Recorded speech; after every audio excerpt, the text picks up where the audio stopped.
Every empire believes it will last forever. Every superpower insists its dominance is permanent. And every single time, history proves them catastrophically wrong. From the Romans, who thought their legions were invincible, to the British, who claimed the sun would never set on their empire, to the Soviets, who promised their system would bury capitalism. All of them followed the same predictable pattern of decline. All of them ignored the warning signs until it was too late. And right now, the United States is walking down that exact same path, deeper into the stages of collapse than most Americans realize. The collapse of empires isn't random, it isn't sudden, and it certainly isn't unpredictable. There's a pattern, a sequence of 7 distinct stages that every great power follows as it crumbles from within. Spain followed it in the 1600s. Britain followed it in the 1900s. The Soviet Union followed it in the 1980s. And today, America is at stage 5 of 7. The question isn't whether the pattern will complete itself. The question is whether you'll recognize where we are before the final stages hit. What makes this pattern so dangerous is that each stage feels normal while you're living through it. Citizens of declining empires don't wake up one morning and think their country is falling apart. They adapt. They rationalize. They convince themselves that this time is different, that their nation has somehow broken free from the laws of history. But the pattern doesn't care about exceptionalism. It doesn't care about military might or economic statistics or national pride. It follows its own brutal logic, and it has never been wrong. So what are these 7 stages? How can you spot them? And why should every American be terrified that we're already deep into the sequence? Because understanding this pattern isn't just academic curiosity, it's survival.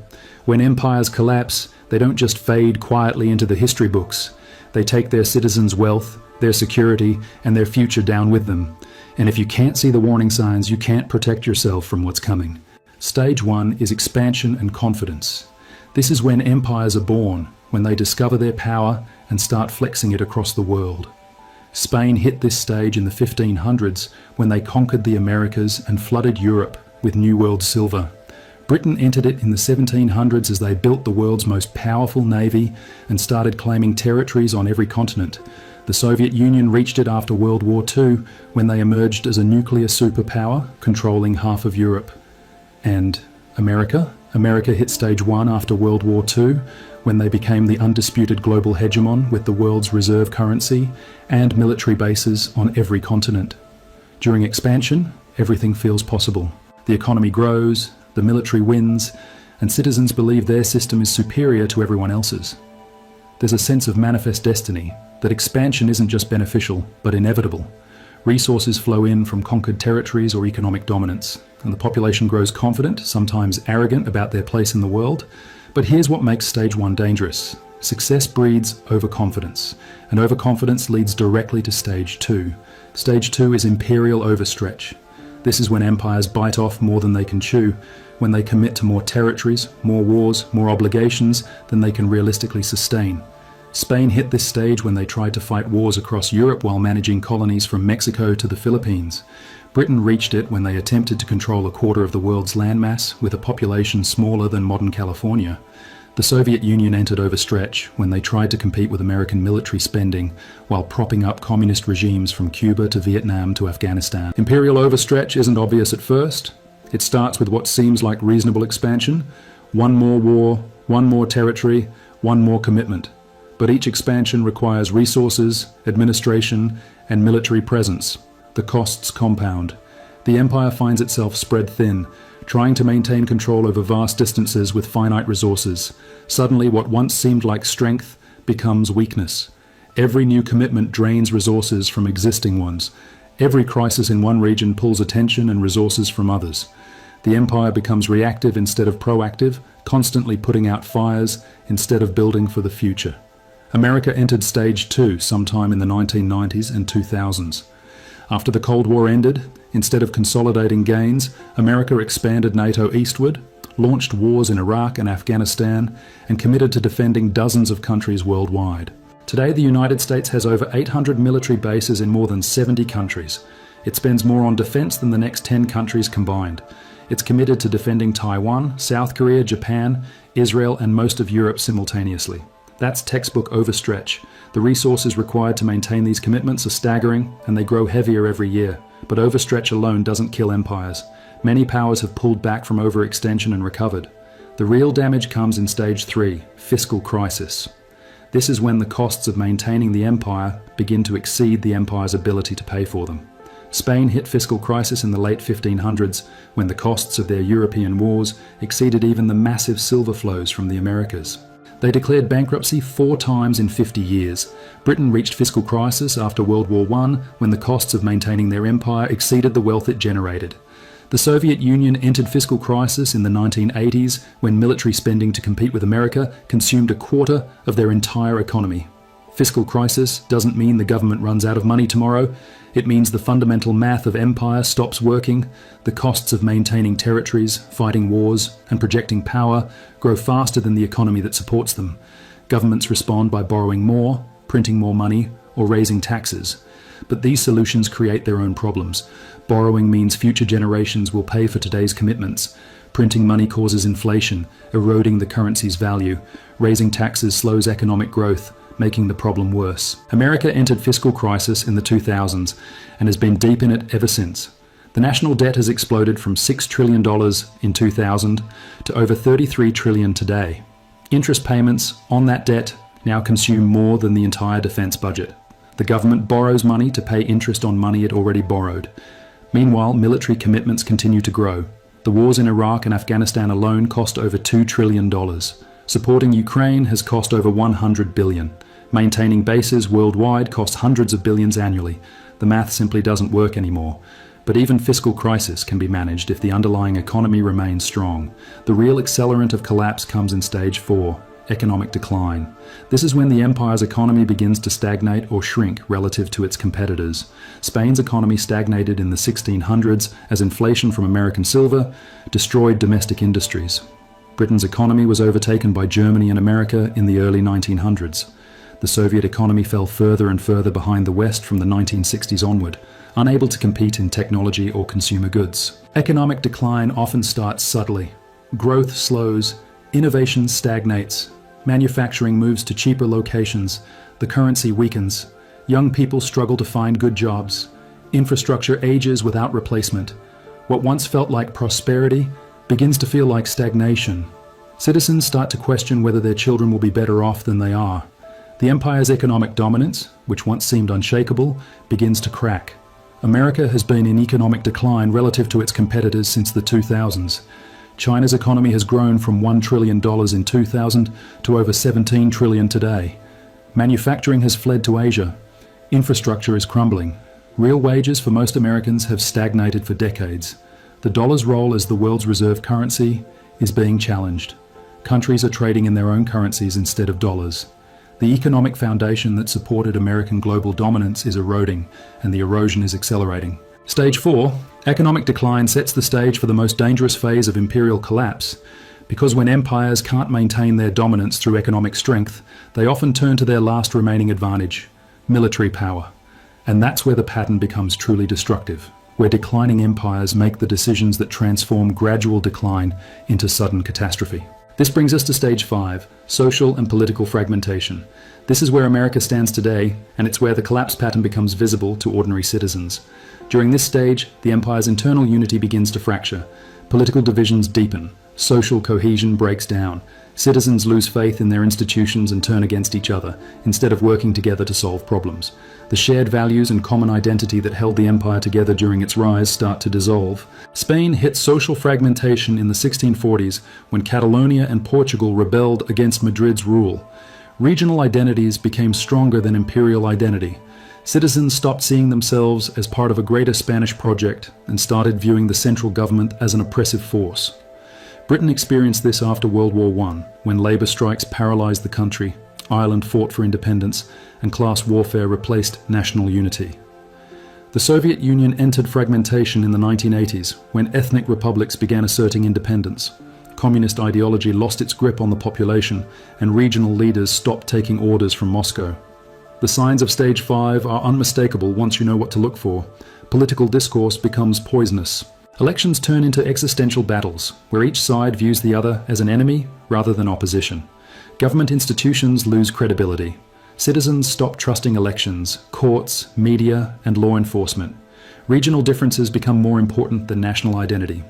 People identify more strongly with their state, their race, their political tribe, or their economic class than with their country. Social movements arise that explicitly reject the existing system rather than trying to reform it. America's fragmentation accelerated dramatically in the 2010s and 2020s. Political polarization has reached levels not seen since the Civil War. Republicans and Democrats don't just disagree on policy, they view each other as threats to democracy itself. Trust in institutions has collapsed. Only 20% of Americans trust the federal government. Confidence in Congress, the Supreme Court, and major media outlets has plummeted.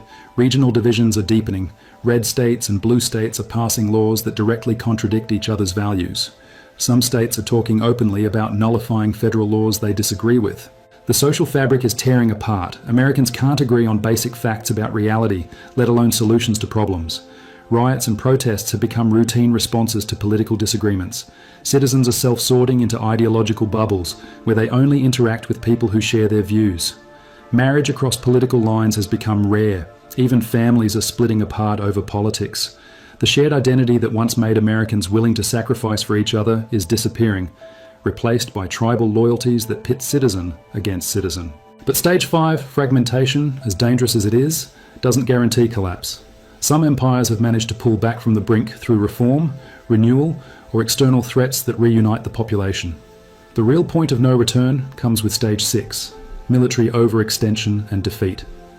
This is when the empire's military power, stretched thin by overcommitment and weakened by internal division, suffers decisive defeats that shatter the illusion of invincibility.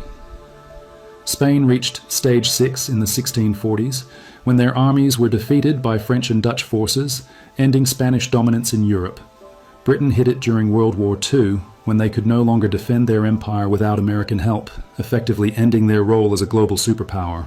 The Soviet Union entered Stage 6 in Afghanistan, when their military became bogged down in an unwinnable war that exposed the weakness of their entire system. Military defeat in Stage 6 isn't just about losing battles. It's about the psychological impact of those defeats on both enemies and citizens. When a superpower's military fails, it sends a signal to the world that the empire is vulnerable. Allies begin hedging their bets. Enemies become more aggressive. Client states start looking for new protectors. Most importantly, citizens lose faith in their government's ability to protect them and project strength. America hasn't reached Stage 6 yet, but the warning signs are multiplying. The withdrawals from Iraq and Afghanistan damaged America's reputation for military competence. The inability to deter Russia's invasion of Ukraine or prevent China's military buildup in the South China Sea suggests declining deterrent power.